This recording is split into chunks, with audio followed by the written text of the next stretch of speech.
Welcome to Webinar Wednesday, our kickoff of the 2021 series. Today's presentation will feature Thomas Fenn, Director of Market Development of Medigate, and Karen McMillen, Security Analyst of Asante Information Technology Services. Tom and Karen will discuss zero trust as a philosophical premise that no networked device or user can be trusted. Not surprisingly, it is viewed by biomedical professionals as a new set of security constraints. Contrary to this popular belief, ZT should be an enabler of connected medicine. Our discussion today will provide our biomed audience, an enlightened ZT context that will help define their participation in organizational discussions. Webinar Wednesday would like to thank our sponsor, Medigate. Medigate's comprehensive and accurate device discovery capabilities, combined with clinical contextual anomaly detection, enables automated, rule-based, clinically driven security policies that keep clinical networks and patients safe. For more information, please visit medigate.io. Let's give one lucky attendee the opportunity to win a Webinar Wednesday Webinard t-shirt by answering the following question. What is the name of Medigate's CEO and founder? You can find the answer on our sponsor's website, and you can answer the question by using the questions feature on your webinar dashboard. A few announcements before we get started. We have rolled out plans for the 2021 MD Expo in Dallas, Texas, April 16th and 17th, 2021. For more details, visit mdexposhow.com. Make sure to sign up for our newsletter to receive information as it becomes available. As always, today's webinar is eligible for one continuing education credit from the ACI. You can obtain your CE certificate by completing the post-webinar survey. More details on this at the end of today's webinar. We will wrap up today's presentation with a live Q&A. You can submit your questions anytime during the webinar by using the questions feature on the webinar dashboard. We will get through as many attendee questions as time allows. As I mentioned earlier, our speakers today are Tom Fenn and Karen McMillen. Tom, you may begin whenever you are ready. All right. Well, let's talk about our agenda today, and I'll start off with a little brief history that I think is relevant and helps set up the discussion. As most of you may know, the IoT cybersecurity solution market had opened for business about 3 years ago. And back then it was guys like me going to see folks like Karen in security and talking about the threat and trying to convince Karen as to the veracity of the threat, how real it was. It didn't take very long to get past that. And the conversation shifted to visibility, where IT professionals would talk about their need for make, model, and IP address information. Boy, if they had that, they'd be in high cotton. Meanwhile, biomedical professionals were sitting on the sidelines going, have you seen the kind of data that they're uncovering? That has utility for us as well. As a matter of fact, my goodness, if we could figure out how to get, for example, serial number and location information, it would change our recall management processes. Furthermore, if we could figure out a way to grab some of this information and fill the gaps in our CMMS, even perhaps sync Medigate's repository with our CMMS, that would be huge, huge for us. And next thing you know, visibility is being evaluated in proofs of concept, and biomedical professionals, IT professionals, information security professionals are all participating. It's even gone past that now because we're capturing utilization metrics, and we're seeing biomedical professionals, for example, collaborate with financial offices and procurement and supply chain to enable better capital planning, smarter procurements. So it's all good. But once again, now it's the topic du jour is zero trust. All of this is executing underneath that mantle. And what we're starting to see again is that IT is starting to consume zero trust in a vacuum that does not include the cross-functional stakeholders that need to be a part of it, because zero trust, and maybe this is a reason most of the security vendors who are calling on IT have adopted zero trust as a product marketing strategy. And the reality is that there is no such thing as a zero trust product. Zero trust is a strategy. It is not a technology. It's an end goal. It's not a new feature. So firewalls, NACs, endpoint security solutions, micro-segmentation, which is a big deal, none of that by itself is a zero trust solution. Rather, they help you create a zero trust environment.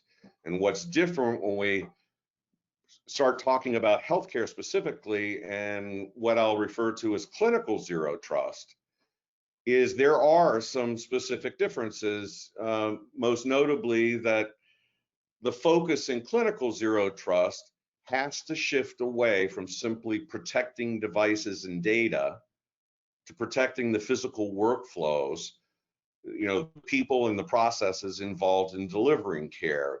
You'll hear the term protected surface. The protected surface in healthcare that we're seeking to secure is the care protocol. And if we rationalize at that level, zero trust becomes an enabler, not a new constraint to make already difficult lives even more difficult.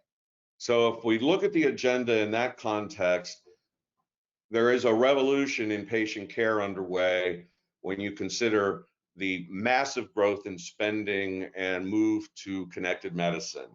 Point two here, the dissolution of the perimeter, this notion of boundless networking or boundless care delivery.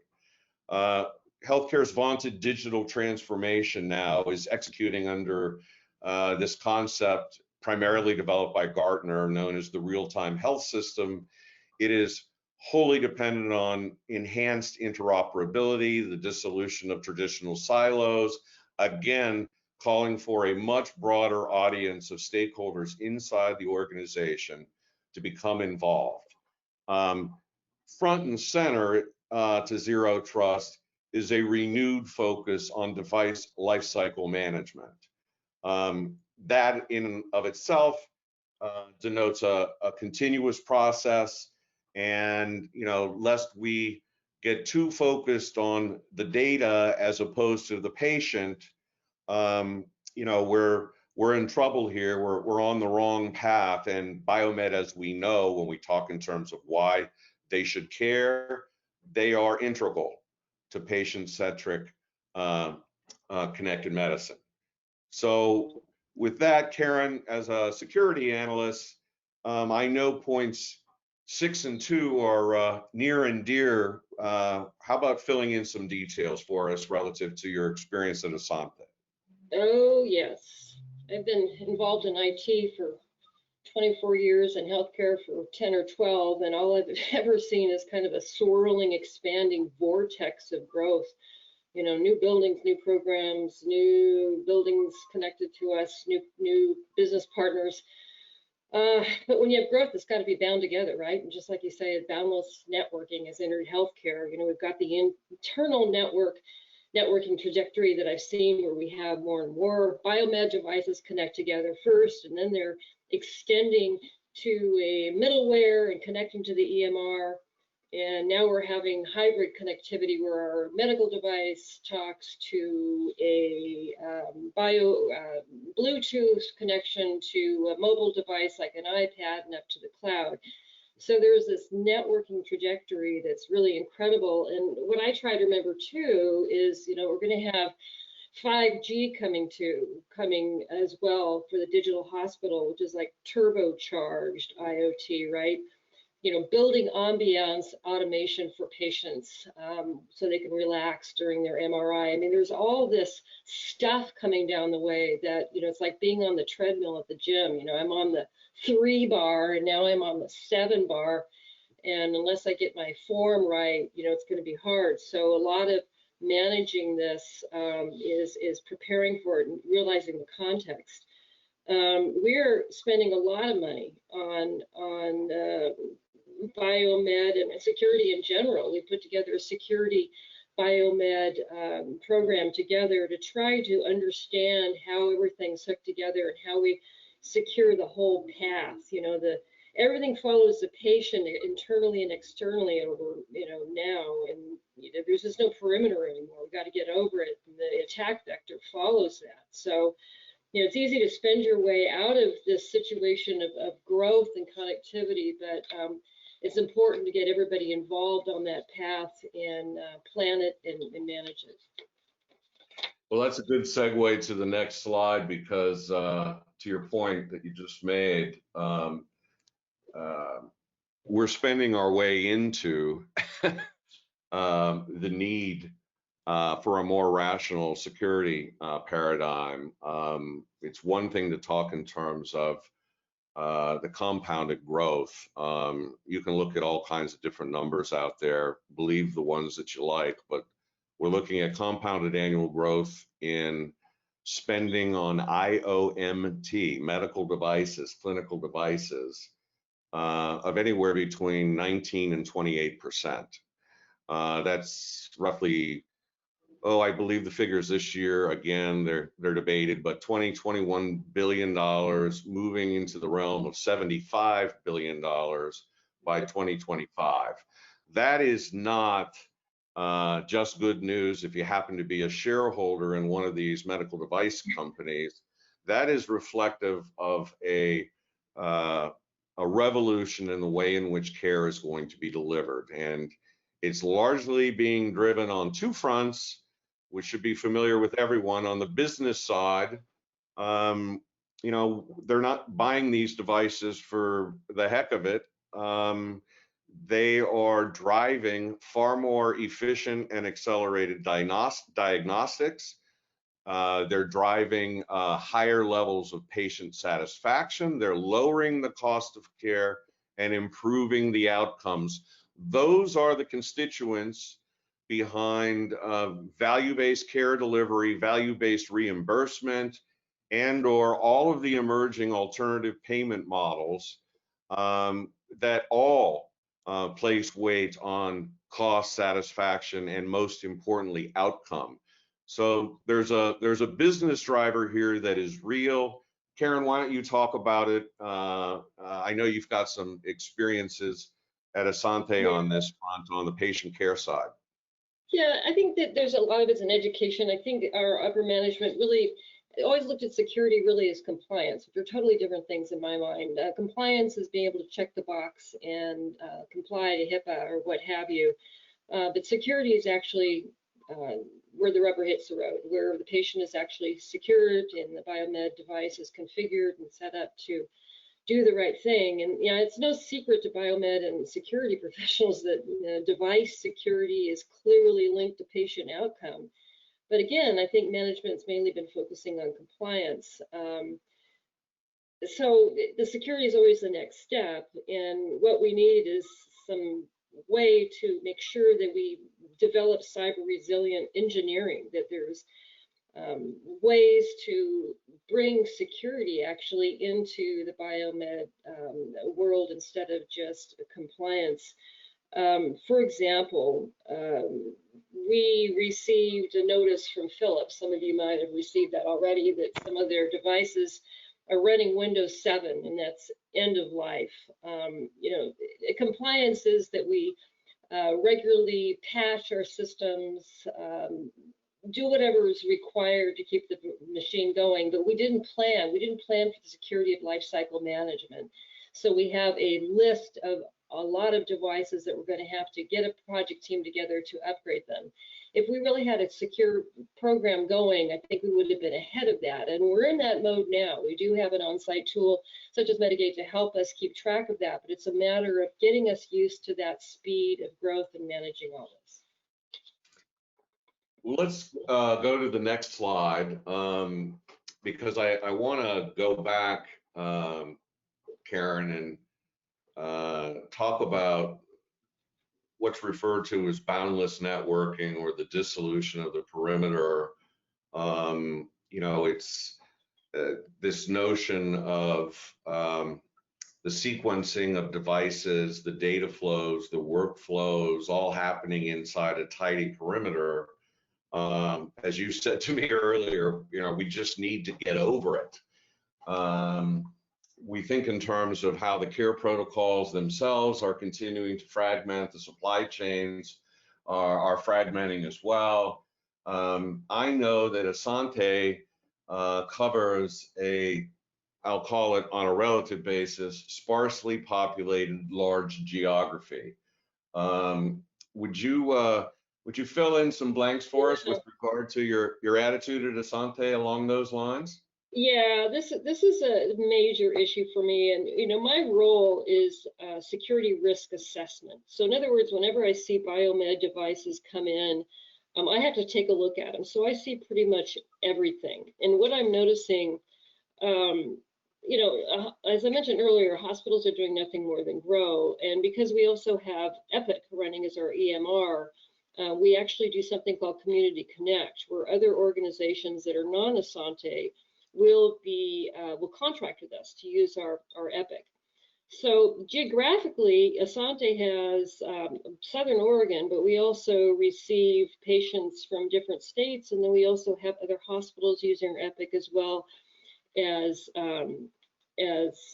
smaller locations. And in my job, I'm seeing more and more mobile telemedicine, which requires me looking at securing the whole patient care stream for that. For example, if I have mobile teleneurology, where we have patients that have had a stroke and they need to have these EEGs looked at immediately, we're sending our images to a 24/7 organization that has physicians on call to look at those x-rays or images and get them back to us. And so it's mobile devices sending our images elsewhere, and this all the patient care, it all starts and ends in our organization, but I'm having to watch this flow of patient care and securing all the links from the biomed device to the other company to the mobile device that sends it. So, you know, it's really something else. And then when we have another organization that's using our Epic, suddenly I'll notice on Medigate or some other way that we have a new device that showed up on our network somewhere. We're all over the place, and we can't. You know, in the old days, if we're not talking biomedical device, we did what we call the screen test. We turned something off to find out who owns it or where it is. Well, you can't really do a screen test on biomed, otherwise you'll have a patient screaming, right? So it's become a real challenge for us to deal with a spread out world of biomed, and understanding where all the information goes to make sure the patient gets what they need quickly. So those are my thoughts on that. Why don't we go to the next slide, because I think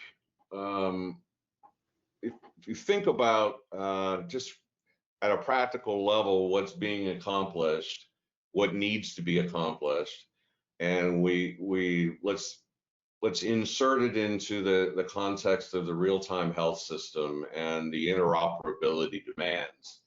And you know, if we boil this down, Karen, to a way to attack the problem, naturally would be to infuse security practice into established workflows. I would say established workflows gingerly, because I know one of the things that's happening at Asante and happening across a lot of health systems is traditional workflows now, whether it be clinical engineering and biomed, whether it be biomed and information security, there is a convergence that's happening naturally as a result of a common data foundation that actually, works, that is actionable, that is relevant and can drive change is now available. So, at Asante, I know, and I'll let everybody on the call know that you regularly collaborate with your financial office as well as your biomed team, and Yeah. I'd be curious if you would, or I'd appreciate it if you'd fill in some more details here for the audience. For cost, Tom, joke. No, this is also near and dear to my heart. I'm finding that I have to talk to just about every different department. I mean, security is not really a niche anymore. I mean, it is, but we're really working on operationalizing security. That it's not just our security team's responsibility, that it gets put into all aspects.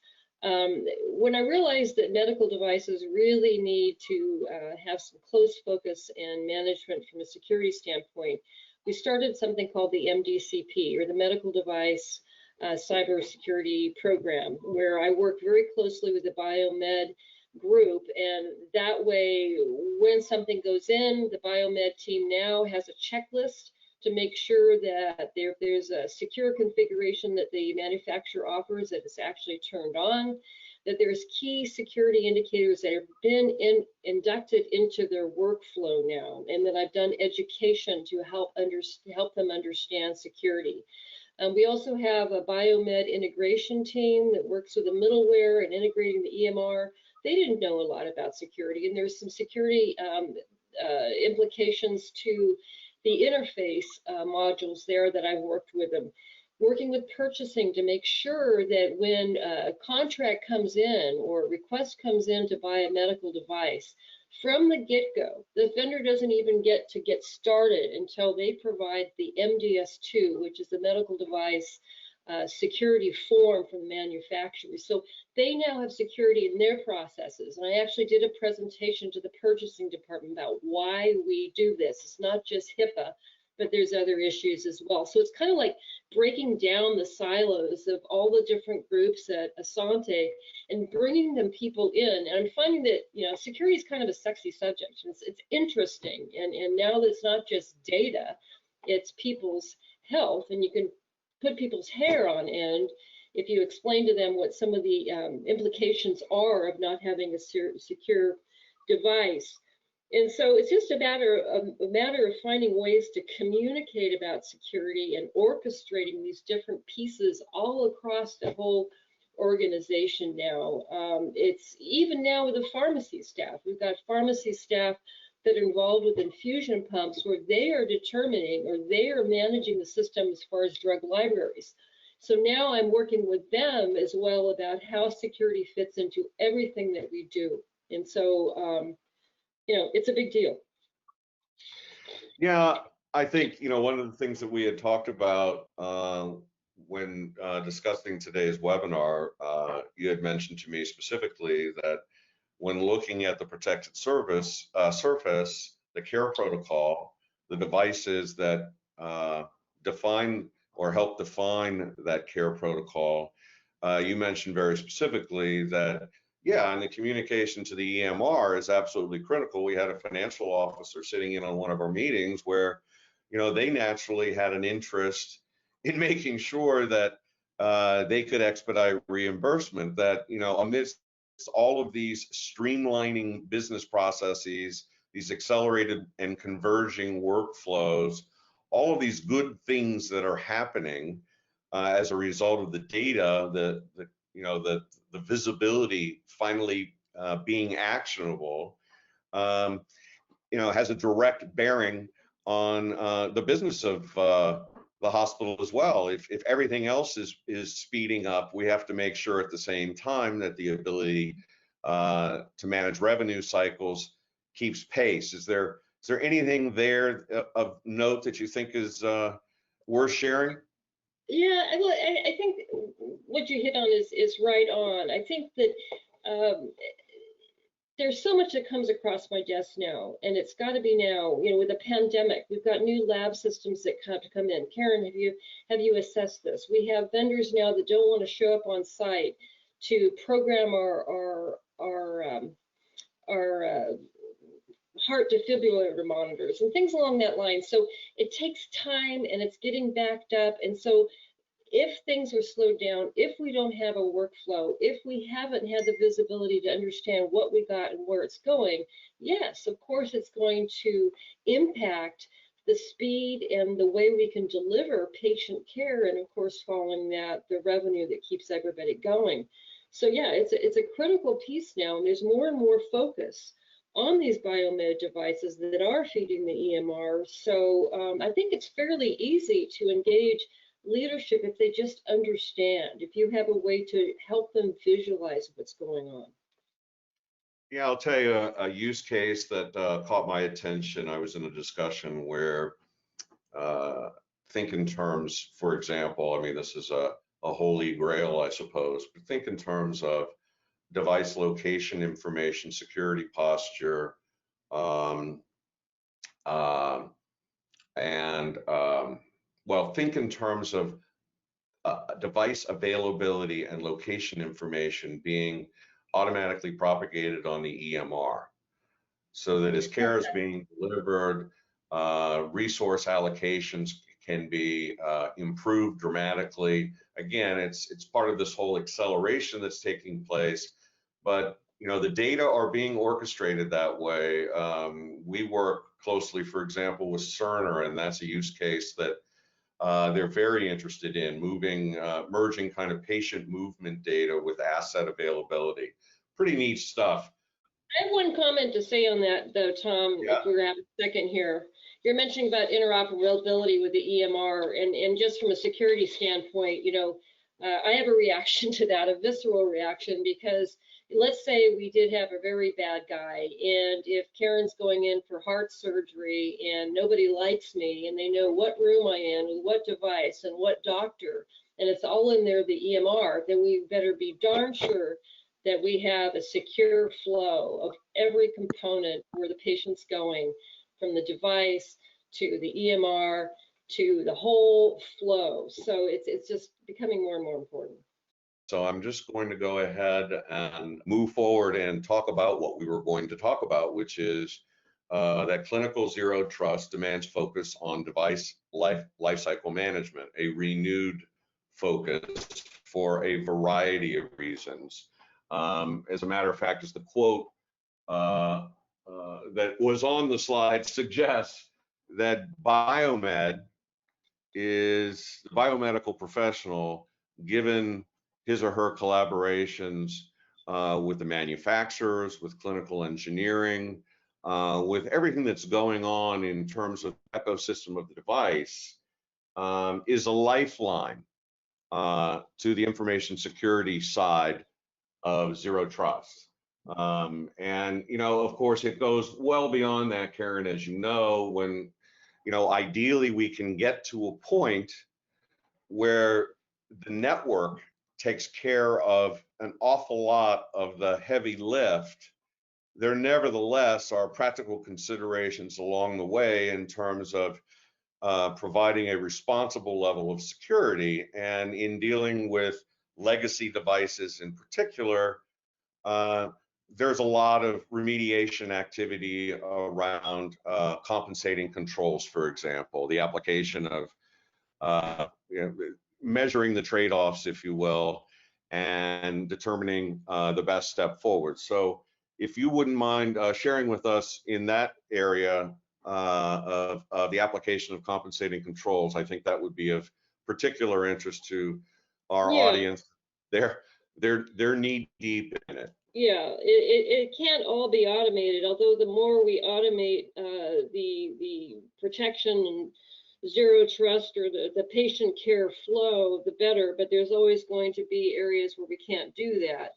For example, we have both preventative and detective types of compensating controls. Preventative being, okay, let's keep it from happening. We have things like USB port blockers, where we have our biomed team going out there now and making sure that the nurses aren't plugging in their phones, their iOS, to our device open ports. We have network isolation if we can, obviously. We even have laptops that are physically locked to a cart, for example, if we need to. At one point, we had someone put like one of those little teeny suitcase locks on a laptop computer, but those are easily broken and laptops get stolen that way. So there's all these little preventative things that you need to do, whether it be strong locks or USB port blockers. We also have detective controls. Obviously, the eyes and ears of our biomed techs are the best, but they need to be educated about that, and we need to have a common way to look at what's out there so that they understand what I want to hear about, what needs to be seen. That it's preventative maintenance around. So I'm asking the biomed techs now, as part of the preventative maintenance, to take a look at the security on the system. What is Medigate? What does the system show that they're doing? Does it match up with what's actually you're seeing in front of you? So other than having everything automated, I have our staff working on ways to secure the device if we can't do it completely by a computer. Well, and we talk about a renewed focus on life cycle management. I don't know that it needs a whole lot more emphasis, whether from the onboarding side all the way through decommissioning. Those processes, again, are very much fuel, if you will, to inform the zero trust journey. And obviously it denotes a continuous process. When we think in terms of biomed, again, as being the feet on the street, you mentioned very specifically, Karen, how the data that are now available are driving far more efficient maintenance processes, much less reactive, far more predictive, far more efficient. The business value being driven there kind of speaks for itself. Right. But when you think in terms of how, for example, how would I put this, from an organizational responsibility perspective, all of these efficiency gains that are being had now by organizations, it is freeing up, which was the intent, by eliminating outdated manual processes. It's freeing up professionals to engage each other on a far more meaningful basis. And that meaningful basis right now seems to be zero trust because it is so encompassing. Again, on that front, would you talk about how it's happening at Asante, and how, for example, you're able to use the new tools that you have to keep management up to date, not only on what's happening, but based on business cases that were developed early stage to justify investment in new tools, what your progress or your performance against those commitments have been? Right. Well, it's been considerable. From the beginning, the way we were able to sell the need for this was provide, something with bright colors and very easy things to see, such as a Medigate diagram, common insight tool that can show where our devices are talking to. I think, and that brought us to the funding and to the ability to get a biomed security tech added to the staff of biomed to manage this. And so we were able, with a visualization of what we have going, and to do that. Now that we can use the tool for utilization specs, we can pull a report that shows at what time of day, for whatever specified length of time, a device is in use, which is very interesting to purchasing team. Before this would have to be manually figured out, if at all.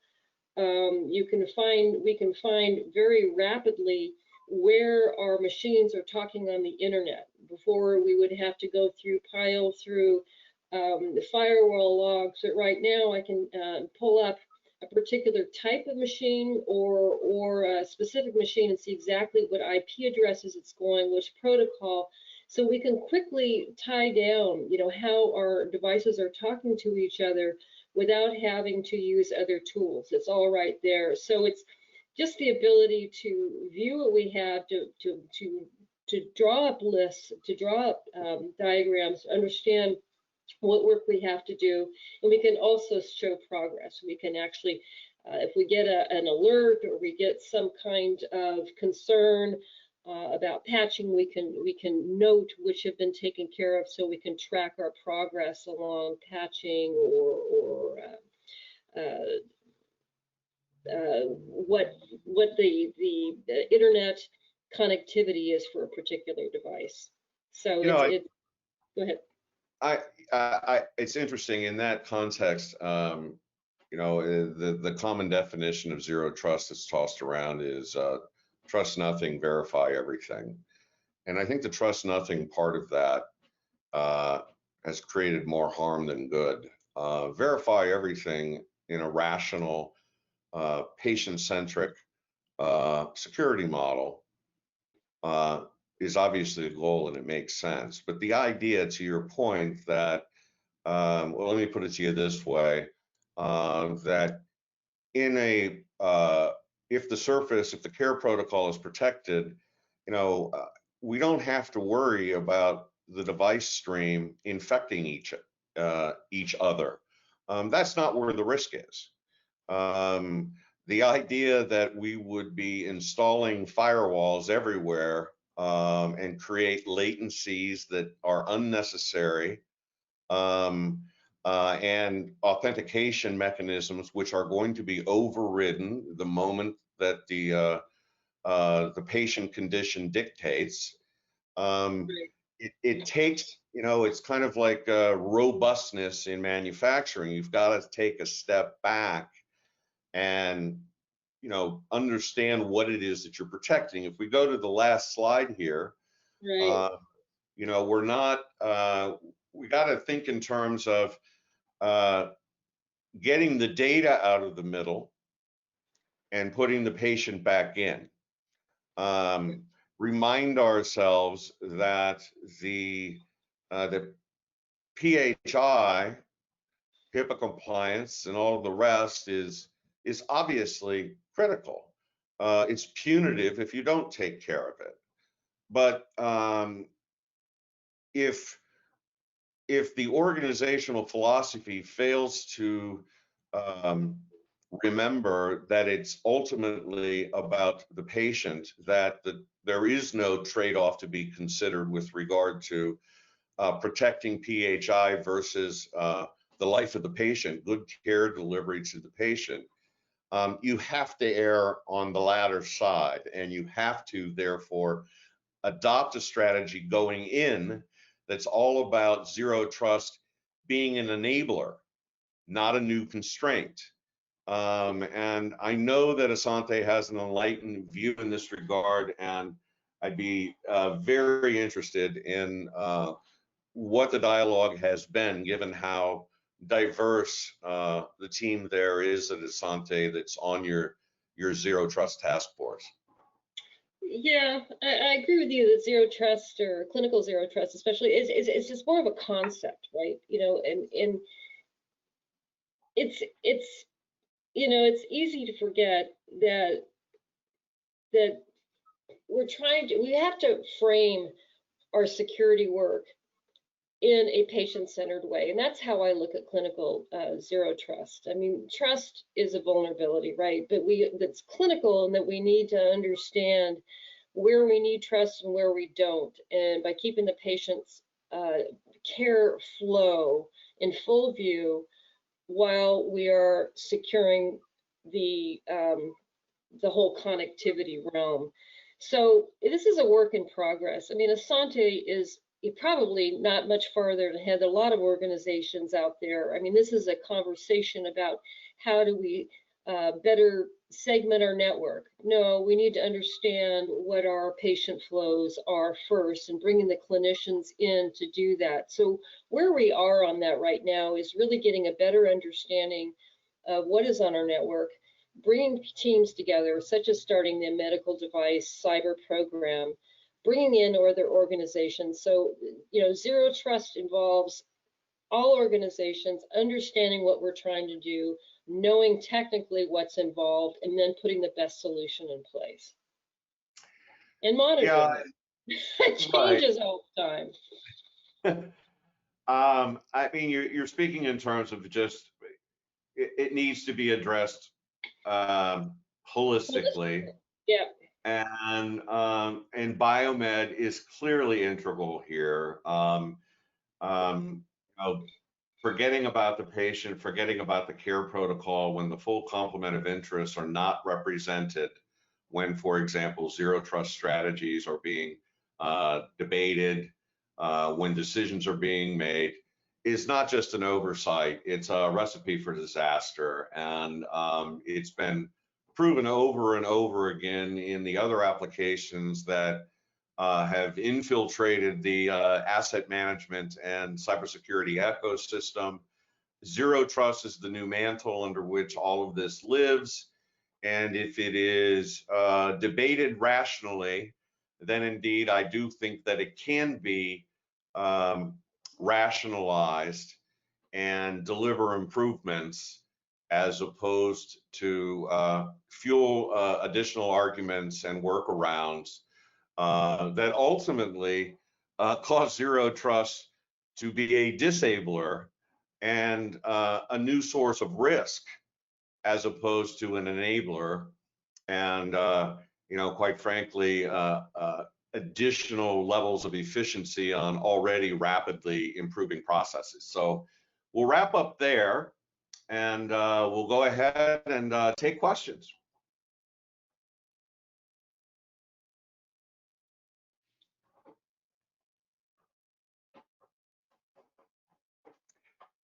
And based on the way the slide deck has gone, Karen, maybe we can ask each other questions. Who knows? Thank you guys so much for a great presentation. I do appreciate it. We do have a few questions that have come in. Let's see. Tom and Karen, can you please help us understand at a high level how VLANs, NAC, and firewalls play into zero trust? Well, you go ahead, Tom. I have an opinion on that too. So. Yeah, I'll take a high level stab that I think would be useful to a lot of folks that don't really have a good understanding. All of those things just mentioned are obviously fuel for zero trust. But if to get a little bit more specific, think of VLANs as a freeway, and the idea is perhaps that only red cars are allowed to drive on that freeway. VLANs have no security enforcement mechanism on them, so if you can trick, if you're a blue car and you can write a script that says you're a red one, you're in. It's not a very difficult task to jump a VLAN.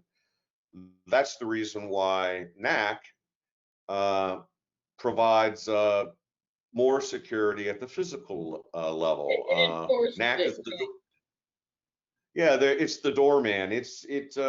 You can't convince the doorman here that your blue car is actually a red car. And of course, I'm being very high level here, but there's additional levels of detail to further qualify. When you get to firewalling, now you're at the application layer, otherwise known as layer 7, and this is where and this is essential. This is where, in addition to being able to control at some level of detail what's allowed to traverse the network, this is where you're saying only devices speaking this dialect of Chinese are allowed. So now you've addressed it from several different angles, and what you've accomplished here, among other things, is a way to overcome this hard perimeter, which no longer exists. The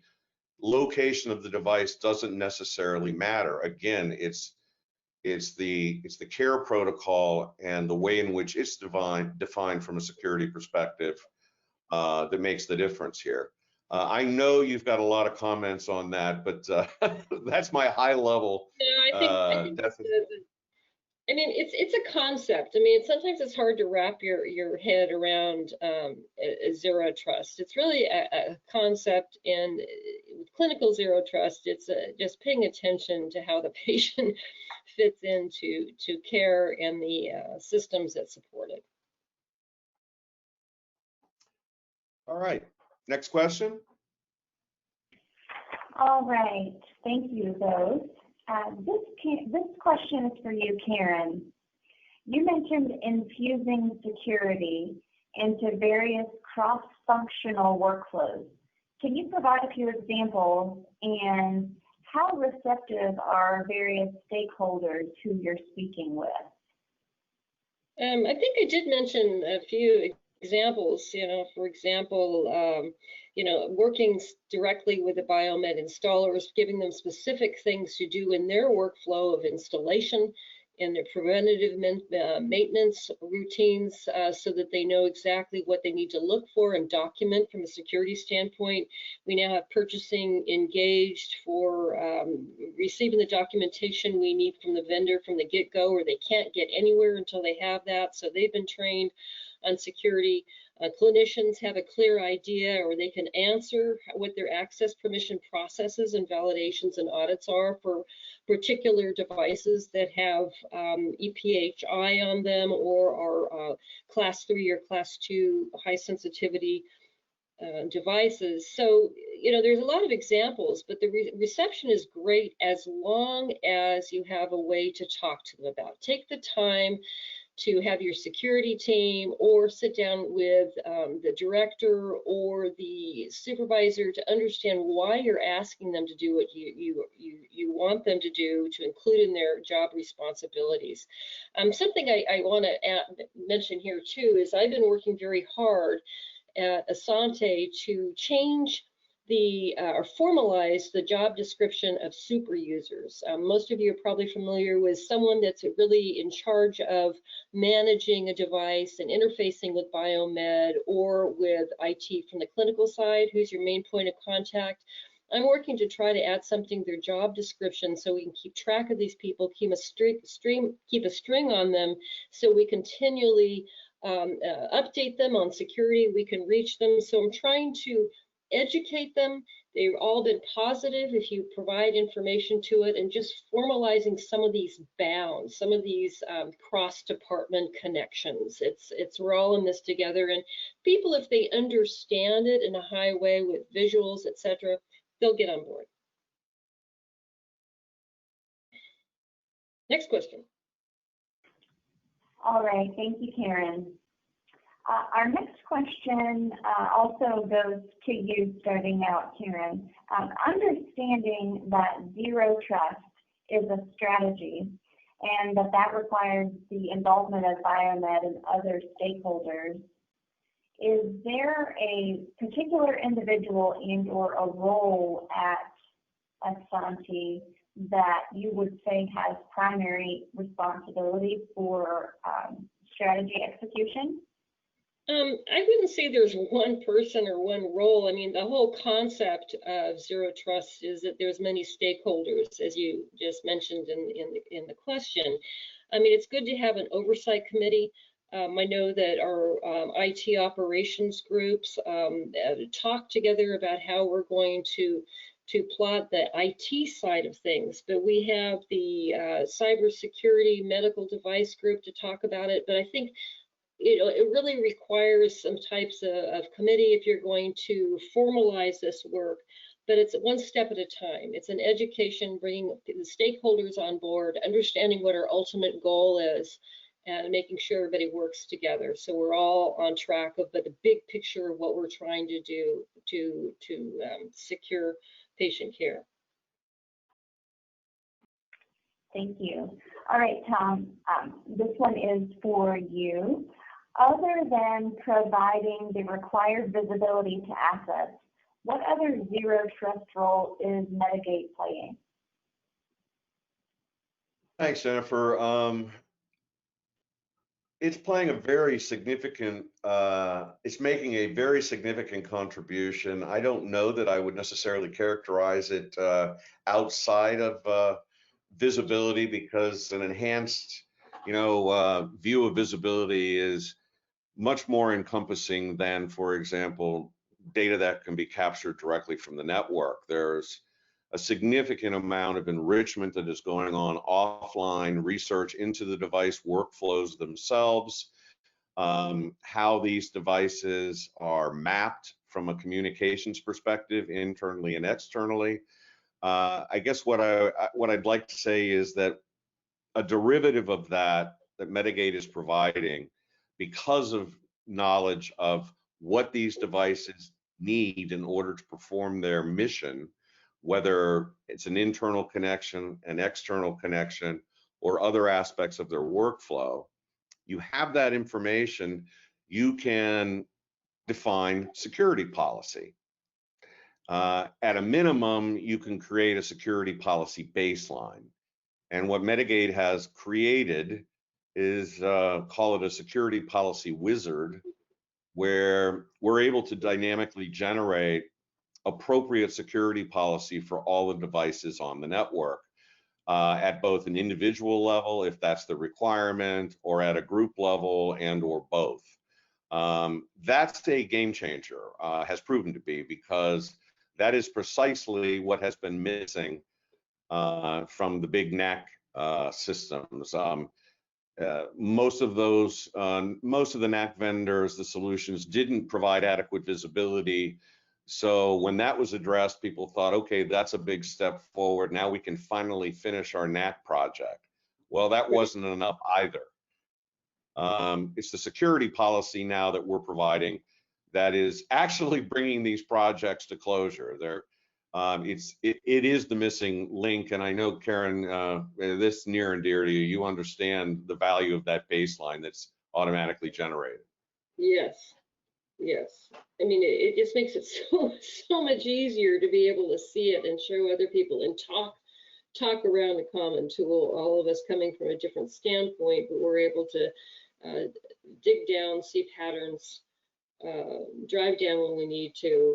When I start a risk assessment, the first thing I do is look at Medigate to see if I have another device like that's coming in, an older model, what it looks like, what other types of pumps or imaging machines that I have that are similar, seeing what it's doing.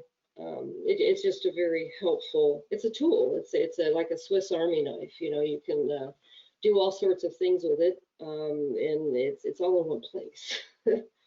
Yeah, I think it just occurred to me another development from Medigate that's perfectly logical is we're starting to look at, given the acceleration of telehealth, we're starting to look at the applications that run on these devices that provide the communication. Like a device. We inventory the applications that are running, and we look at them from a vulnerability perspective in much the same way as we would if we became aware of a vulnerability of an OS on an infusion pump, for example, or some other device. So again, think in terms of beyond inventorying fully profiled medical devices, we're now starting to look at the applications themselves the same way. Yeah, all I can say is I receive an update from Medigate with a long list of things that you're doing, and it's not like other vendors that I have, or they might have made some small change, this, that, and the other, but they tend to be significant changes in function or additions in functionality. So I greatly appreciate that. So that's another example of kind of looking ahead. I mean, telemedicine is coming. How are we going to manage that? Yeah, well, that and remote patient monitoring. That's what I meant. Yeah, I mean, remote. We're doing telemedicine. It is what type? Yeah, I mean that's there are a lot of folks that limit the realm of telehealth to the physician-patient consultation. I'm not quite sure I understand that. But well, I will say that the analysts treat RPM and telehealth very separately. So there you go. Right. Well, wait till we have PANs or personal area networks. You know, it kind of extends into people's bodies. I mean, there's just a million ways that this industry is going. So we have to pay attention and try to think ahead. Yep. Any other questions, Jennifer? All right, thank you. Thank you so much, Tom and Karen. That is all the time that we have for today, but that was a fantastic presentation. I would like to encourage all of our audience to visit our sponsor today, Medigate, to learn more about the products they provide to our industry. Please visit medigate.io. A quick reminder to our audience that you can obtain your CE certificate by completing the post-webinar survey. The survey will be emailed 1 hour after the completion of today's webinar. You must complete the survey to receive your 1 CE credit hour from the ACI, and you will be able to download your certificate directly from your computer once the survey is submitted. If you have any questions, please contact me at webinar@mvpublishing.com. Join us next week with another webinar. Visit webinarwednesday.live for more details and for complimentary registration. Thank you all and have a great day. Thank you. Thank you.